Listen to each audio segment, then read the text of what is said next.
Former Congresswoman and U.S. presidential candidate Cynthia McKinney has been in Libya working with the non-governmental fact-finding mission for 10 days already. She's here at private expense, as are the other members of her team, to establish real, evidence-based facts on the reality of life in Tripoli amid NATO bombardments and civil war. She joins me now. Thank you very much, Cynthia. Thank you for having me. Well, why is fact-finding necessary in Tripoli? I can't remember who it was that said that truth is the first casualty of war, but we in the United States are very well aware that our country went to war against Iraq and encouraged the entire world to go to war with it against Iraq. 935 times the Bush administration lied to the American people and the international community about the reasons for going into Iraq.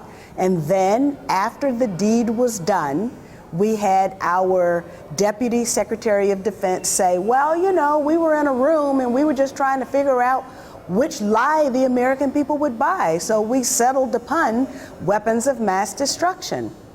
And just like that, the international community was drawn into a war that has completely decimated, destroyed an entire country, the country of Iraq. So now when our government says that they have a responsibility to bomb people in order to save them, I think it's important for the American people to understand what the truth is. You've mentioned Iraq, so do you think Libya could be like second Iraq? No, what I think is that Libya could become Somalia. One, in the reaction of the people to the possibility of foreign ground troops here. I don't think that is going to be anything that is welcomed by anyone other than the Libyan NATO allies who are called the rebels. You've been here for a while already, so what have you seen? What concerns me is that we have reports that depleted uranium is being used. We know that there are the missiles that are coming down, the bunker buster bombs that are being used. If depleted uranium is being used here, then everything that we see and breathe is contaminated. What do these reports come from?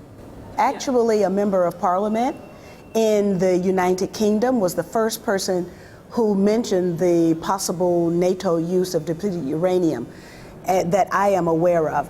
And since that time, I have spoken with some expert scientists who are familiar with the telltale signs of depleted uranium use. One is how the particulate matter tastes in your mouth. If there is a metallic taste, and of course, since I've been here and there have been a lot of bombings, I have asked around about the metallic taste. One of the persons that I brought with me is an attorney, and I asked him, and he specifically said yes, that he had a metallic taste in his mouth. I have not spoken to Libyan scientists who have officially confirmed that, but of course, if we look at NATO and their choice of weaponry, we know that NATO has used depleted uranium where? In Eastern Europe. They've used it in Afghanistan. They're probably using it in Pakistan. And why would they not use it here? What will your conclusions be? My conclusions will be merely the truth as I see it. And of course, I just have spoken with the Dean of Political Science at the Al-Fatah University, also known as Nasser University, where 2 auditoriums were bombed. Now, why is NATO bombing universities? Why are they bombing compounds where people gather to express their joy and love and concern for their leader?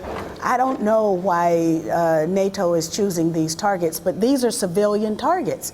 And when civilian targets are bombed, we have criminal activity. Are civilians dying in Tripoli?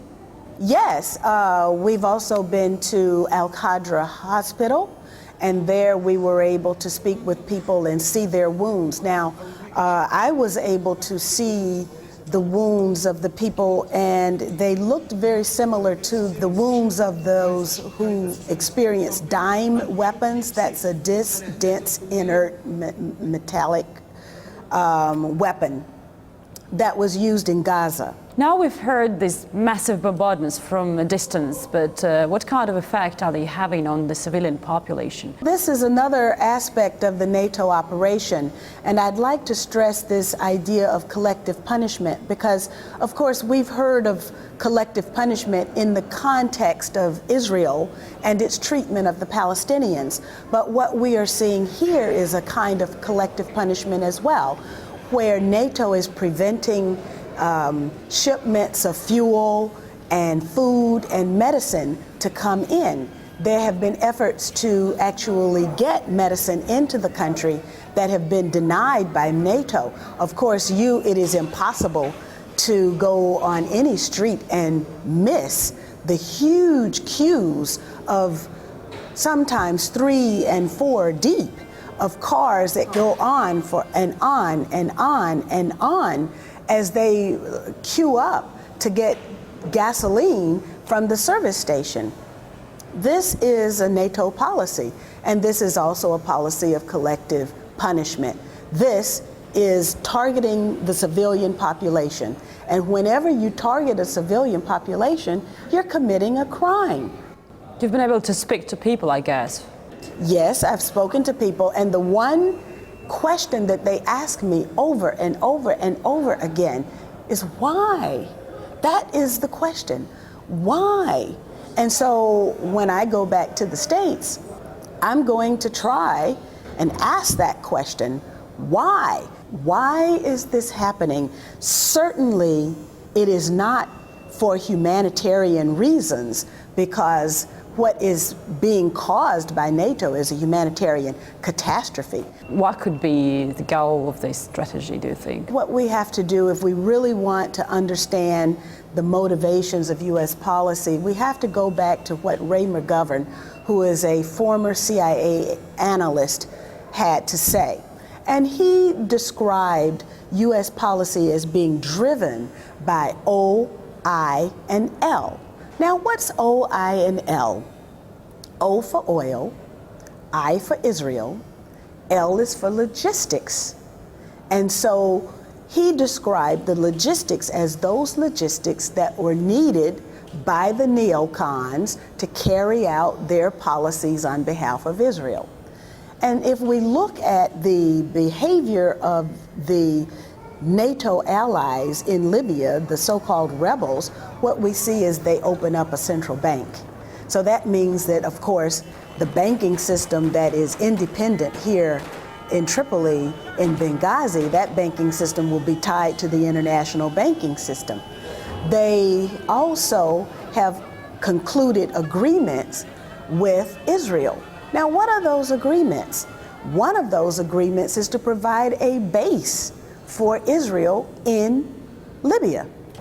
NATO Secretary General Rasmussen told RT just a while ago they're only hitting targets of military value. Do you accept that?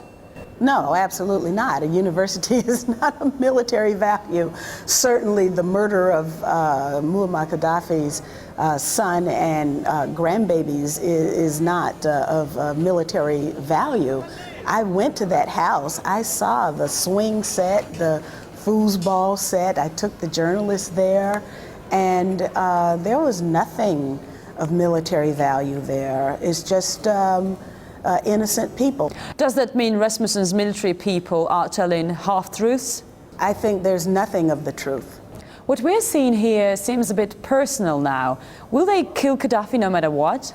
I can only read what the NATO leaders have said, and they have said that the Colonel Gaddafi is a legitimate target. Well, this murder, and I don't think that there's anywhere that murder is permitted. This is targeted assassination. This is extrajudicial killing. This goes against international law, international humanitarian law, international human rights law, every aspect of the law. And so now has NATO become a murder machine, a targeted assassination machine? Does Gaddafi know that? How do you think? Well, I don't know what he knows. He probably knows far more than you and I. Any plan to meet him? Well, if that were to be made available to me, I would probably take advantage of that. And my last question, if Gaddafi leaves, and it looks like he will have to no matter what will he leave behind?